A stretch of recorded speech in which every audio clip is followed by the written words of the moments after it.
Hey guys welcome back to my channel. So ఈ video వచ్చేసి మళ్ళీ పాట్లక్ వీడియో అనమాట.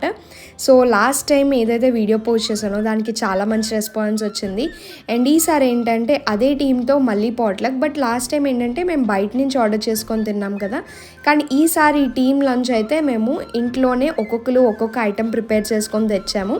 అండ్ ఇన్ కేస్ ఐటెం కొంచెం పెద్దది అయితే 4-5 మెంబర్స్ కలిసి ప్రిపేర్ చేసి తెచ్చారనమాట. గాయత్రి మ్యామ్ అయితే అందరి కోసం చికెన్ బిర్యానీ చేశారు. అండ్ అందులో వచ్చేసి మనకి 1 లెగ్ పీస్ అండ్ దాంతోపాటు కబాబ్ స్టైల్లో ఇంకొక లెగ్ పీస్ అనమాట. అండ్ వెరైటీస్ వచ్చేసరికి నాన్ వెజ్లో అయితే మనకి ఫిష్ ఫ్రై, చికెన్ ఫ్రై, ఇంకా butter naan and chicken dum biryani అనమాట. వెజ్ వాళ్ళకి veg pulao, butter naan and దాంతోపాటు ఆలూ కుర్మా కర్రీ. యాక్చువల్లీ నేనే చికెన్ ఫ్రై తీసుకెళ్ళాను, కర్రీలా చేసుకొని తీసుకెళ్దాం అనుకుంటే అది లాస్ట్కి ఇంకా డిఫరెంట్గా ఫ్రై లాగా అయిపోయింది. అండ్ డెజర్ట్కి వచ్చేసి మేము గులాబ్ జామ్ తిన్నాము. అండ్ నైట్ మాకు 1 to 10 షిఫ్ట్ కదా, ఇంకా మిగిలిపోయిందంటే నైటే తినేసాం.